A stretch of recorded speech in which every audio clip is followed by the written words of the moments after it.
ದರ್ಶನ್ಗೆ ಮುಳುವಾಗ್ಲಿದ್ದಾರಾ ಇಬ್ಬರು security guard. ಪತ್ನಿ ವಿಜಯಲಕ್ಷ್ಮಿ ಮನೆಗೆ ದರ್ಶನ್ನ ಕರೆದುಕೊಂಡು ಹೋಗಿದ್ಯಾಕೆ? ಮೃತದೇಹವನ್ನ ಸೆಕ್ಯೂರಿಟಿ ರೂಮ್ನಲ್ಲಿ ಇರಿಸಿದ್ಯಾಕೆ ಹಂತಕರು? ಇದುವೇ ಹೊತ್ತಿನ ಕಾರ್ಯಕ್ರಮ ದರ್ಶನ್ಗೆ ಚೆಕ್ ಮೇಟ್. ನಾನು ರಾಹುಲ್ ದಯಾ.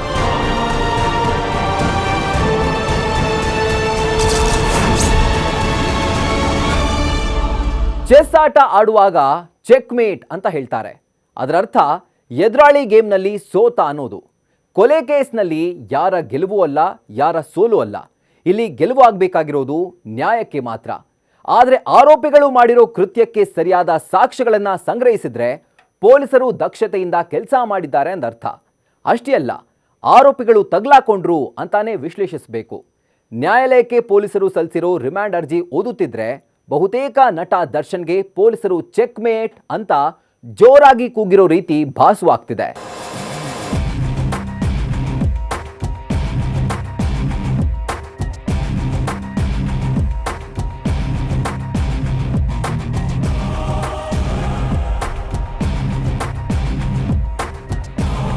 ಇಂಡಸ್ಟ್ರಿಯಲ್ಲಿ ಡಿಬಾಸ್ ಆಗಿ ಮೆರೆದಿದ್ದ ದರ್ಶನ್ ಒಂದೇ ಒಂದು ಎಡವಟ್ಟಿಂದ ಇಂದು ಸಂಕಷ್ಟಕ್ಕೆ ಸಿಲುಕೊಂಡಿದ್ದಾರೆ.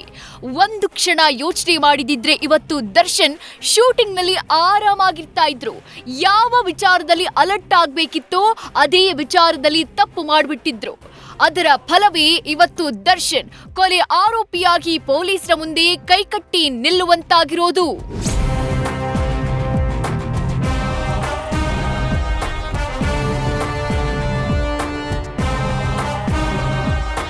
ಇದೆಲ್ಲ ಒಂದ್ ಕಡೆ ಇರ್ಲಿ, ಕೊಲೆ ಕೇಸ್ಗೆ ಸಂಬಂಧಪಟ್ಟಂತೆ ಇಂಚಿಂಚು ಮಾಹಿತಿ ಕಲೆ ಹಾಕ್ತಾ ಇರೋ ಪೊಲೀಸರು ಸಾಕ್ಷಿ ಸಮೇತ ಕೊಲೆ ಪ್ರಕರಣವನ್ನ ಪ್ರೂವ್ ಮಾಡೋಕೆ ಶತಾಯ ಗತಾಯ ಪ್ರಯತ್ನ ಮಾಡ್ತಿದ್ದಾರೆ.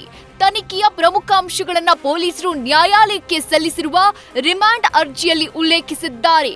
ಆ ರಿಮಾಂಡ್ ಅರ್ಜಿಯ ಅಂಶಗಳ ಮೂಲಗಳಿಂದ ನಮಗೆ ಸಿಕ್ಕಿದೆ.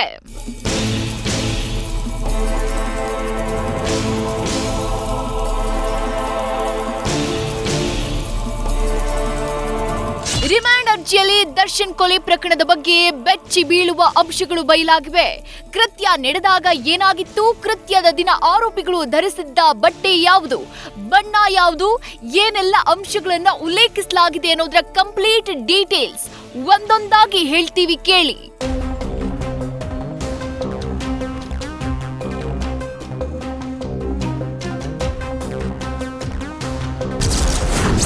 ಕೊಲೆ ಕೇಸ್ಗೆ ಮುಳುವಾಗಲಿದ್ದಾರೆ 2 ಸೆಕ್ಯೂರಿಟಿ ಗಾರ್ಡ್. ಆ ಸೆಕ್ಯೂರಿಟಿ ಹೇಳಿಕೆಯಿಂದ ಆರೋಪಿಗಳಿಗೆ ಢವ ಢವ.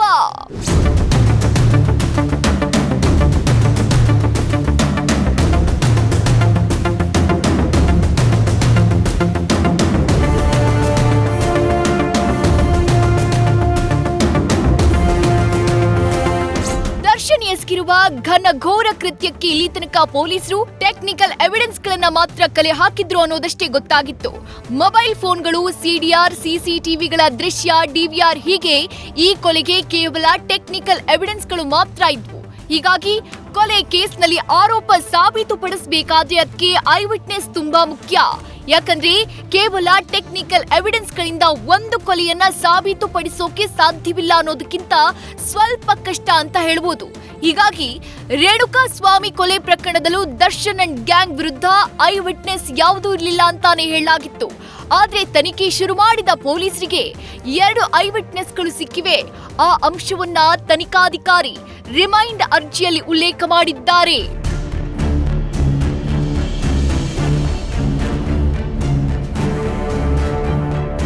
ರೇಣುಕಾ ಸ್ವಾಮಿಯನ್ನ ಪಟ್ಟಣಗೆರೆ ಶೆಡ್ನಲ್ಲಿ ಹಲ್ಲೆ ಮಾಡಿ ಕೊಲೆ ಮಾಡಲಾಗಿತ್ತು. ಬಳಿಕ ಕಾಮಾಕ್ಷಿಪಾಳ್ಯದ ಸತ್ವ ಅಪಾರ್ಟ್ಮೆಂಟ್ ಬಳಿ ಶವ ಎಸೆಯಲಾಗಿತ್ತು. ಈಗ ಈ 2 ಜಾಗವೇ ಈ ಪ್ರಕರಣದಲ್ಲಿ ಬಹುಮುಖ್ಯ ಪಾತ್ರ ವಹಿಸುತ್ತವೆ.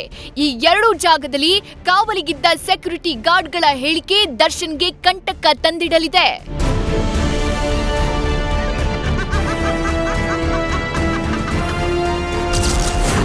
ಪಟ್ಟಣಗೆರೆ ಶೆಡ್ ಸೆಕ್ಯೂರಿಟಿಯೇ ಪ್ರಬಲ ಸಾಕ್ಷಿ.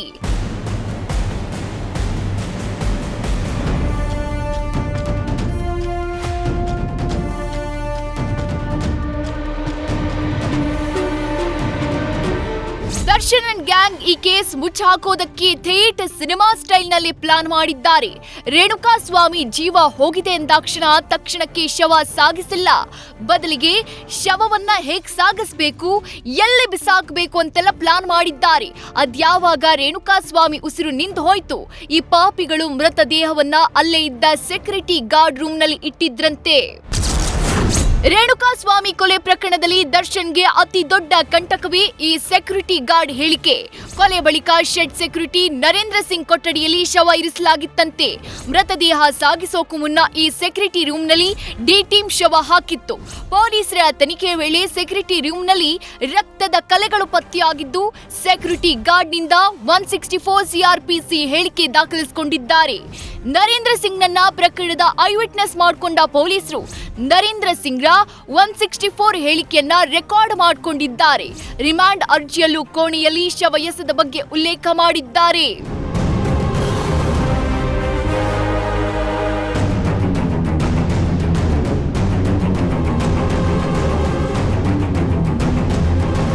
ಅಷ್ಟಕ್ಕೂ 164 ಸಿಆರ್ಪಿಸಿ ಅಂದ್ರೇನು ಅನ್ನೋದು ತುಂಬಾ ಮುಖ್ಯ.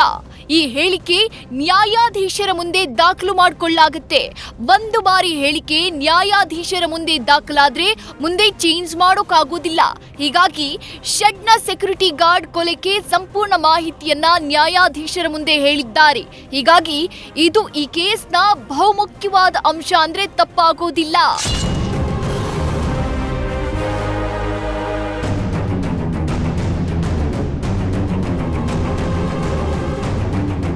ಅಂದಹಾಗೆ ಶೆಡ್ ಸೆಕ್ಯೂರಿಟಿ ಗಾರ್ಡ್ ಹೇಳಿಕೆ ದಾಖಲಿಸಿದ್ರೆ ಇನ್ನೋರ್ವ ಸೆಕ್ಯೂರಿಟಿ ಗಾರ್ಡ್ ದೂರುದಾರ. ಹೌದು, ಅಪಾರ್ಟ್ಮೆಂಟ್ನ ಸೆಕ್ಯೂರಿಟಿ ಗಾರ್ಡ್ ಕೇವಲ್ ರಾಮ್ದೋರ್ ಅವರೇ ಮೊದಲು ಶವ ನೋಡಿದ್ದು. ಇವರ ದೂರಿನ ಮೇರೆಗೆ ಪೊಲೀಸರು ತನಿಖೆ ಶುರು ಮಾಡೋದು. ಹೀಗಾಗಿ ಇವರಿಬ್ಬರು ಸೆಕ್ಯೂರಿಟಿ ಗಾರ್ಡ್ಗಳು ಈ ಕೇಸ್ನ ದಿಕ್ಕನ್ನೇ ಬದಲಿಸಿದ್ದಾರೆ ಅಂತ ಹೇಳಲಾಗ್ತಿದೆ. ಬಹುತೇಕ ರೇಣುಕಾ ಸ್ವಾಮಿ ಕೊಲೆ ಕೇಸ್ ಕ್ಲೈಮ್ಯಾಕ್ಸ್ ಹಂತ ತಲುಪಿದೆ. ರಿಮ್ಯಾಂಡ್ ಅಪ್ಲಿಕೇಶನ್ ನಲ್ಲಿ ದರ್ಶನ್ ಪಾತ್ರದ ಬಗ್ಗೆ ಉಲ್ಲೇಖ ಮಾಡಲಾಗಿತ್ತು. ಕಿಡ್ನಾಪ್ ನಿಂದ ಕೊಲೆ ಬಳಿಕ ಶವ ವಿಲೇವಾರಿವರೆಗೂ ನಟನ ಕೈವಾಡವಿರುವುದು ತಿಳಿದು ಬಂದಿದೆ. ಪೊಲೀಸ್ ವಿಚಾರಣೆಯಲ್ಲೂ ನಟ ದರ್ಶನ್ ಸ್ವಇಚ್ಛಾ ಹೇಳಿಕೆ ನೀಡಿದ್ದು, ತನ್ನ ಹೆಸರು ಎಲ್ಲಿಯೂ ಬರದಂತೆ ಮಾಡೋಕೆ ಸೂಚಿಸಿರೋದು ಮತ್ತು ಮೃತದೇಹ ವಿಲೇವಾರಿ ಮಾಡೋಕೆ 30 ಲಕ್ಷ ಕೊಟ್ಟಿರೋದಾಗಿ ಒಪ್ಪಿಕೊಂಡಿದ್ದಾರೆ. ಇದು ಕೂಡ ರಿಮಾಂಡ್ ಅರ್ಜಿಯಲ್ಲಿ ದಾಖಲಾಗಿದೆ.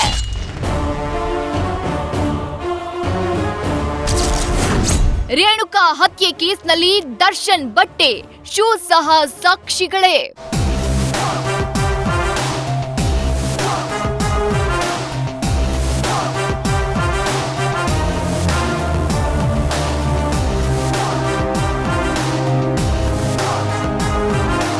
ಹೌದು, ರೇಣುಕಾ ಮರ್ಡರ್ ಕೇಸ್ನಲ್ಲಿ ದರ್ಶನ್ ಧರಿಸಿದ್ದ ಬಟ್ಟೆ, ಶೂಗಳು ಸಹ ಸಾಕ್ಷಿಯಾಗಲಿವೆ. ಈ ಬಗ್ಗೆ ರಿಮಾಂಡ್ ಅರ್ಜಿಯಲ್ಲಿ ಉಲ್ಲೇಖ ಮಾಡಲಾಗಿದ್ದು, ನಟ ದರ್ಶನ್ ಮನೆಯಲ್ಲಿ ಮಹಜರು ವೇಳೆ ಬಟ್ಟೆಗಳು ವಶಪಡಿಸಿಕೊಂಡಿರುವ ಬಗ್ಗೆ ತಿಳಿಸಲಾಗಿದೆ. ಮಹಜರು ವೇಳೆ ಬಟ್ಟೆಗಳನ್ನ ಒಗೆದು ಮನೆ ಕೆಲಸದಾಕಿ ಟೆರೆಸ್ ಮೇಲೆ ಒಣ ಹಾಕಿದ್ಲು. ಮಹಜರಿನ ವೇಳೆ ಬ್ಲೂ ಬಣ್ಣದ ಜೀನ್ಸ್ ಪ್ಯಾಂಟ್ ಮತ್ತು ಬ್ಲಾಕ್ ಕಲರ್ ಟಿ ಶರ್ಟ್ ವಶಕ್ಕೆ ಪಡೆಯಲಾಗಿದೆ. ಇನ್ನು ದರ್ಶನ್ ಧರಿಸಿದ್ದ ಶೂ ಪತ್ನಿ ವಿಜಯಲಕ್ಷ್ಮಿ ಮನೆಯಲ್ಲಿ ವಶಕ್ಕೆ ಪಡೆಯಲಾಗಿದೆ. ಕಾಸ್ಟ್ಯೂಮ್ ಡಿಸೈನರ್ ಈ ಶೂಗಳನ್ನ ವಿಜಯಲಕ್ಷ್ಮಿ ಮನೆಯಲ್ಲಿ ಇರಿಸಿದ್ದ. ಹೀಗಾಗಿ ಬನಶಂಕರಿಯಲ್ಲಿರುವ ಪ್ರೆಸ್ಟೀಜ್ ಅಪಾರ್ಟ್ಮೆಂಟ್ಗೆ ದರ್ಶನ್ ಕರ್ಕೊಂಡು ಹೋಗಿ ಆ ಶೂಗಳನ್ನ ವಶಕ್ಕೆ ಪಡೆದಿದ್ದಾರೆ.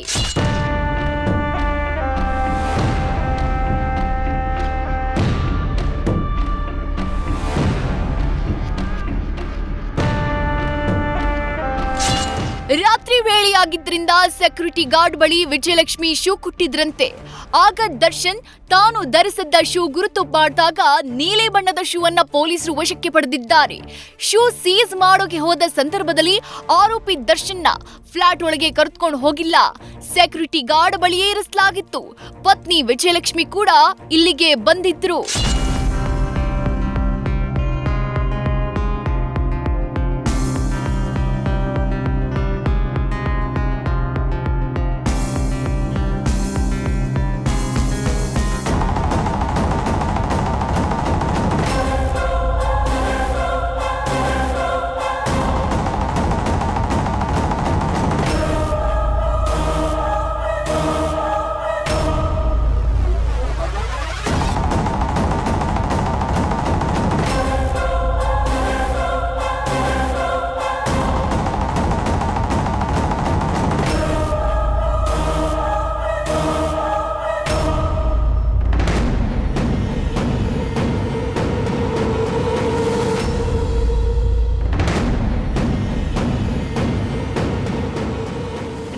ಅರ್ಜಿಯಲ್ಲಿ ಎಲ್ಲಾ ಸಾಕ್ಷಿಗಳ ಬಗ್ಗೆ ಪೊಲೀಸರು ಉಲ್ಲೇಖ ಮಾಡಿದ್ದು, ಆ ಸಾಕ್ಷಿಗಳ ಲೆಕ್ಕ ಕೇಳಿದ್ರೆ ನೀವು ಬೆಚ್ಚಿ ಬೀಳೋದು ಗ್ಯಾರಂಟಿ.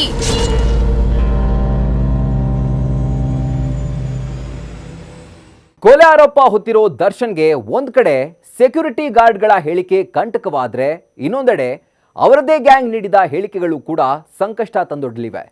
ಪೊಲೀಸರು ಕಲೆ ಹಾಕಿದ ಸಾಕ್ಷಿಗಳ ಲೆಕ್ಕ ಎಷ್ಟು, ಎಲ್ಲೆಲ್ಲಿ ಮಹಜರು ಮಾಡಿದ್ದಾರೆ ಅನ್ನೋ ಇಂಚಿಂಚು ಮಾಹಿತಿ ರಿಮ್ಯಾಂಡ್ ಅರ್ಜಿಯಲ್ಲಿ ದಾಖಲಾಗಿದೆ.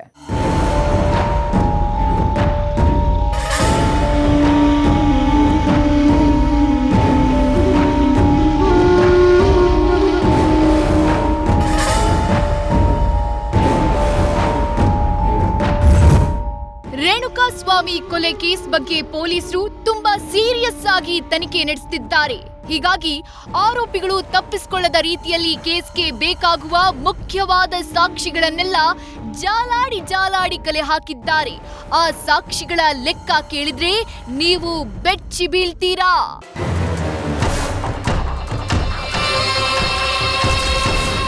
ಕೊಲೆ ಗ್ಯಾಂಗ್ ವಿರುದ್ಧ ಬರೋಬ್ಬರಿ 116 ಸಾಕ್ಷಿಗಳು ಸಂಗ್ರಹ.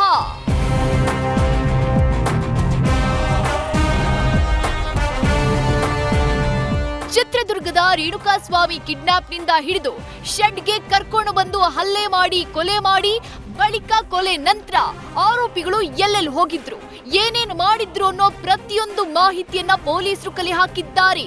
ಆರೋಪಿಗಳಿಗೆ ಶಿಕ್ಷೆ ಕೊಡಿಸೋದಕ್ಕೆ ಪಣ ತೊಟ್ಟಿರುವ ಪೊಲೀಸರು ಒಂದಲ್ಲ ಎರಡಲ್ಲ ಬರೋಬ್ಬರಿ 116 ಸಾಕ್ಷಿಗಳನ್ನ ಸಂಗ್ರಹ ಮಾಡಿದ್ದಾರೆ. ಕಿಡ್ನಾಪ್ನಿಂದ ಕೊಲೆ ತನಕ ಹಂತಕರ ವಿರುದ್ಧ 116 ಸಾಕ್ಷಿಗಳ ಲೆಕ್ಕವನ್ನ ಪೊಲೀಸರು ನ್ಯಾಯಾಲಯಕ್ಕೆ ಒಪ್ಪಿಸಿದ್ದಾರೆ.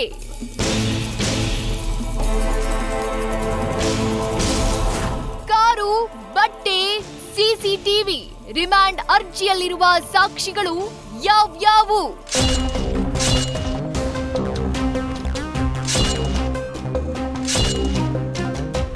ಸತ್ವ ಅಪಾರ್ಟ್ಮೆಂಟ್ನಲ್ಲಿ ರೇಣುಕಾಸ್ವಾಮಿ ಮೃತದೇಹ ಸಿಕ್ಕ ಬಳಿಕ ಶುರುವಾದ ತನಿಖೆ ಪಟ್ಟಣಗೆರೆ ಶೆಡ್ಗೆ ಬಂದು ನಿಂತಿತ್ತು. ಮೃತದೇಹ ಸಿಕ್ಕ ಸ್ಥಳದಿಂದ ಕೊಲೆಯಾದ ಸ್ಥಳದ ತನಕ ಹಾಗೂ ಆರೋಪಿಗಳ ಮನೆ, ಕಾರು, ಧರಿಸಿದ್ದ ಬಟ್ಟೆ, ಶೂ, ಹಲ್ಲೆಗೆ ಬಳಸಿದ್ದ ಆಯುಧಗಳು ಸೇರಿದಂತೆ ಬರೋಬ್ಬರಿ 116 ಸಾಕ್ಷಿಗಳು ಕಲೆ ಹಾಕಿರುವ ಬಗ್ಗೆ ಪೊಲೀಸರು ರಿಮ್ಯಾಂಡ್ ಅರ್ಜಿಯಲ್ಲಿ ಉಲ್ಲೇಖಿಸಿದ್ದಾರೆ. ಕೊಲೆ ಜಾಡು ಬೆನ್ನತ್ತಿದ್ದ ಪೊಲೀಸರಿಂದ 13 ಜಾಗದಲ್ಲಿ ಮಹಜರು.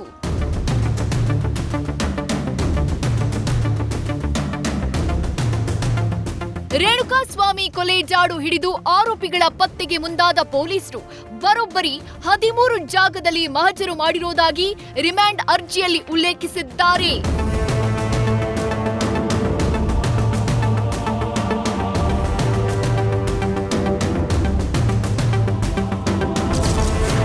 ಸ್ಥಳ 1 ಪ್ರದೋಷ್ ನಿವಾಸ.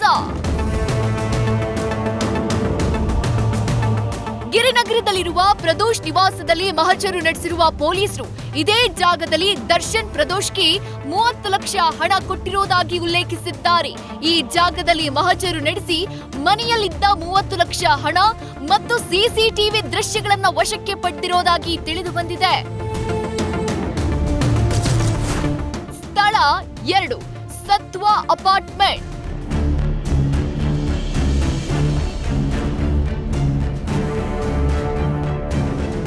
ಕಾಮಾಕ್ಷಿಪಾಳ್ಯದಲ್ಲಿರುವ ಸತ್ವ ಅಪಾರ್ಟ್ಮೆಂಟ್. ಈ ಅಪಾರ್ಟ್ಮೆಂಟ್ ಎದುರಿಗಿರುವ ಮೋರಿಯಲ್ಲೇ ರೇಣುಕಾಸ್ವಾಮಿ ಮೃತದೇಹ ಸಿಕ್ಕಿತ್ತು. ಇದೇ ಜಾಗದಲ್ಲಿ ರಾಘವೇಂದ್ರ, ಕಾರ್ತಿಕ್, ವಿನಯ್, ನಾಗರಾಜು ಶವ ಬಿಸಾಕಿ ಪರಾರಿಯಾಗಿದ್ರು. ಈ 4 ಜನ ಆರೋಪಿಗಳನ್ನ ಸತ್ವ ಅಪಾರ್ಟ್ಮೆಂಟ್ ಬಳಿ ಕರ್ಕೊಂಡು ಹೋಗಿ ಸ್ಥಳ ಮಹಜರು ನಡೆಸಿದ್ದಾರೆ.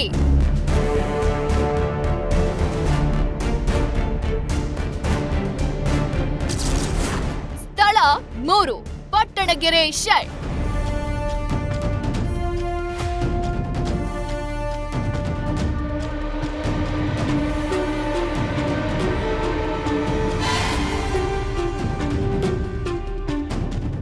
ದರ್ಶನ್ ಅಂಡ್ ಗ್ಯಾಂಗ್ನ ರಣಭೀಕರ ಕ್ರೌರ್ಯಕ್ಕೆ ಸಾಕ್ಷಿಯಾದ ಜಾಗ ಇದು. ಇದೇ ಜಾಗದಲ್ಲಿ ರೇಣುಕಾಸ್ವಾಮಿ ರಕ್ತ ಹರಿದಿತ್ತು. ಈ ನರಕದ ನೆಲಕ್ಕೆ A1 ಆರೋಪಿ ಪವಿತ್ರ, A2 ದರ್ಶನ್ ಸೇರಿದಂತೆ ಪವನ್, ರಾಘವೇಂದ್ರ, ನಂದೀಶ್, ವಿನಯ್, ನಾಗರಾಜು, ಲಕ್ಷ್ಮಣ್, ದೀಪಕ್, ಪ್ರದೋಷ್, ಕಾರ್ತಿಕ್ನನ್ನ ಕರೆದುಕೊಂಡು ಹೋಗಿ ಸ್ಥಳ ಮಹಜರು ಮಾಡಲಾಗಿದೆ. ಈ ವೇಳೆ ಕೃತ್ಯಕ್ಕೆ ಬಳಸಿದ್ದ ಲಾಠಿ ಮತ್ತು ಮರದ ಕೊಂಬೆಯ ಪೀಸ್, ವಾಟರ್ ಬಾಟಲ್, ಶೆಡ್ನ ಸಿಸಿಟಿವಿಗಳ ಫುಟೇಜ್ ಮತ್ತು ಸೆಕ್ಯೂರಿಟಿ ರೂಮ್ನಲ್ಲಿದ್ದ ರಕ್ತದ ಕಲೆಗಳ ಮಾದರಿಯನ್ನ ಸಂಗ್ರಹ ಮಾಡಿರುವ ಬಗ್ಗೆ ತಿಳಿದು ಬಂದಿದೆ.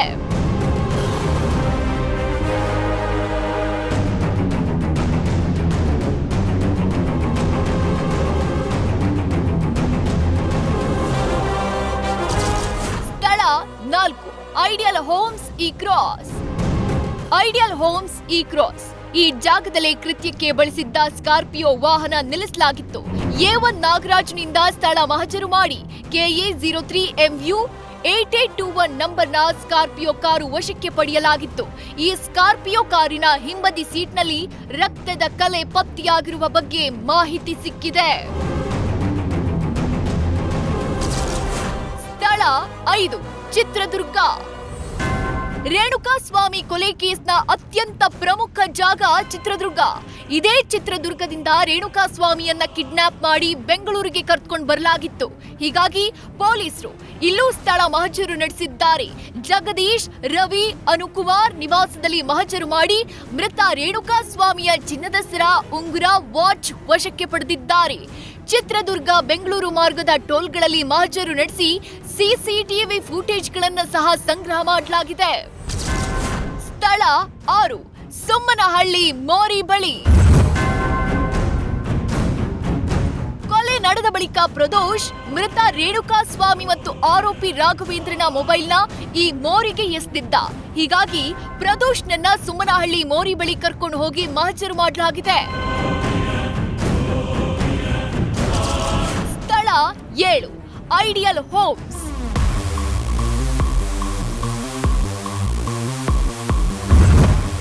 ರೇಣುಕಾಸ್ವಾಮಿ ಹತ್ಯೆಯಾದ ಬಳಿಕ ರಾಘವೇಂದ್ರ ವಾಪಸ್ ಚಿತ್ರದುರ್ಗಕ್ಕೆ ಹೋಗೋ ಮುನ್ನ ಇದೇ ಐಡಿಯಲ್ ಹೋಮ್ಸ್ ನಲ್ಲಿ ಬಟ್ಟೆ ಬದಲು ಮಾಡಿದ್ದ. ಹೀಗಾಗಿ RR ನಗರದಲ್ಲಿರುವ ಐಡಿಯಲ್ ಹೋಮ್ಸ್ಗೆ ರಾಘವೇಂದ್ರನ ಕರ್ಕೊಂಡು ಹೋಗಿ ಸ್ಥಳ ಮಹಜರು ಮಾಡಲಾಗಿದೆ.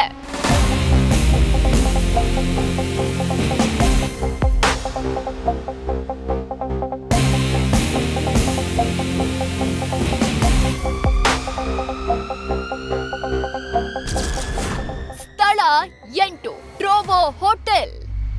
ಕೊಲೆ ಆರೋಪಿ ಕಾರ್ತಿಕ್ ಕೊಲೆಯ ಬಳಿಕ ಈ ಟ್ರೋಬೋ ಹೋಟೆಲ್ನಲ್ಲಿ ರೂಮ್ ನಂಬರ್ 203ರಲ್ಲಿ ತಂಗಿದ್ದ. ಕಾರ್ತಿಕ್ ಜೊತೆಗೆ ಕೇಶವ ಕೂಡ ಇದೇ ರೂಮ್ನಲ್ಲಿದ್ದ.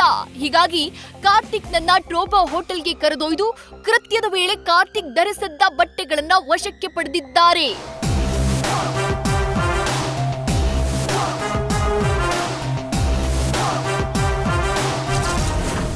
ಸ್ಥಳ 9 RR ನಗರದ ದರ್ಶನ್ ನಿವಾಸ. A2 ದರ್ಶನ್ ಮತ್ತು A3 ಪವನ್ ಅನ್ನ ಕರೆದೊಯ್ದು RR ನಗರದ ದರ್ಶನ್ ನಿವಾಸದಲ್ಲಿ ಮಹಜರು ಮಾಡಲಾಗಿದೆ. ಕೃತ್ಯದ ಸಮಯದಲ್ಲಿ ಧರಿಸಿದ್ದ ಬಟ್ಟೆಯನ್ನ ದರ್ಶನ್ ಮನೆಯಲ್ಲಿ ಇಟ್ಟಿದ್ದೆ ಅಂತ ಹೇಳಿದ್ರು. ಹೀಗಾಗಿ ಕೊಲೆ ನಡೆದ ದಿನ ದರ್ಶನ್ ಧರಿಸಿದ್ದ ನೀಲಿ ಬಣ್ಣದ ಜೀನ್ಸ್ ಪ್ಯಾಂಟ್ ಹಾಗೂ ಕಪ್ಪು ಬಣ್ಣದ ಟಿ ಶರ್ಟ್ ವಶಕ್ಕೆ ಪಡೆದಿದ್ದಾರೆ. ಜೊತೆಗೆ ದರ್ಶನ್ ನಿವಾಸದ ಸಿಸಿಟಿವಿ ಫುಟೇಜ್ನ ಸಹ ಸಂಗ್ರಹ ಮಾಡಲಾಗಿದೆ.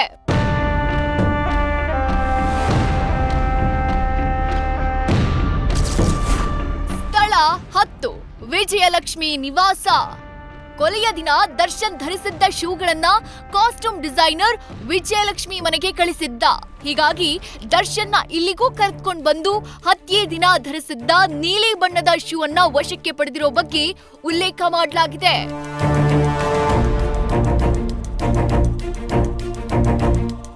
ಉಳಿದಂತೆ ನಿಖಿಲ್ ನಾಯ್ಕ್ ನಿವಾಸ, A1 ಪವಿತ್ರ ಗೌಡ ನಿವಾಸ ಹಾಗೂ ವಿನಯ್ ಸ್ಟೋನಿ ಬ್ರೂಕ್ ರೆಸ್ಟೋರೆಂಟ್ನಲ್ಲೂ ಸ್ಥಳ ಮಹಜರು ಮಾಡಲಾಗಿದೆ.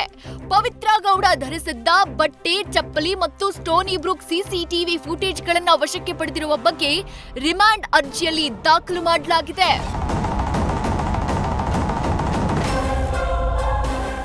ಒಟ್ನಲ್ಲಿ ದರ್ಶನ್ ಅಂಡ್ ಟೀಮ್ಗೆ ಈ ಕೇಸ್ನಲ್ಲಿ ಶಿಕ್ಷೆ ಕೊಡಿಸುವ ಪಣ ತೊಟ್ಟಿರುವ ಪೊಲೀಸರು ಸಣ್ಣ ಸಣ್ಣ ಸಾಕ್ಷಿಯನ್ನು ಸಹ ಸಂಗ್ರಹ ಮಾಡಿದ್ದಾರೆ. ಹೀಗಾಗಿ ಈ ಕೇಸ್ ಮುಂದೆ ಯಾವ ಹಂತಕ್ಕೆ ಹೋಗಿ ತಲುಪುತ್ತೆ ಎನ್ನುವುದನ್ನ ಕಾದು ನೋಡೋಣ.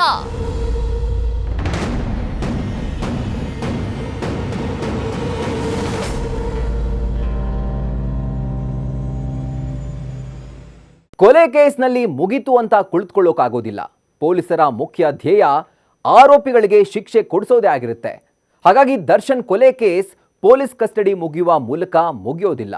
ಆ ನಂತರವೇ ಎದುರಾಗೋದು ನಿಜವಾದ ಸವಾಲ್. ಚಾರ್ಜ್ ಶೀಟ್ ಹೇಗೆ ಸಲ್ಲಿಸಬೇಕು ಅನ್ನೋ ಸವಾಲು. ಸದ್ಯ ಈ ಪ್ರಕರಣದಲ್ಲಿ ಉಳಿದುಕೊಂಡಿರೋ ಕಟ್ಟ ಕಡಿಯ ಕುತೂಹಲವೇ ಇದು. ಇದಾಗಿತ್ತು ಹೊತ್ತಿನ ವಿಶೇಷ. ಕ್ಷಣ ಕ್ಷಣದ ಮಾಹಿತಿಗಾಗಿ ನೋಡ್ತಾ ಇರಿ ನ್ಯೂಸ್ ಫಸ್ಟ್, ನಿರ್ಭೀತಿಯಿಂದ ನಿಮ್ಮ ಪರವಾಗಿ. ನ್ಯೂಸ್ ಫಸ್ಟ್, ನಿರ್ಭೀತಿಯಿಂದ ನಿಮ್ಮ ಪರವಾಗಿ.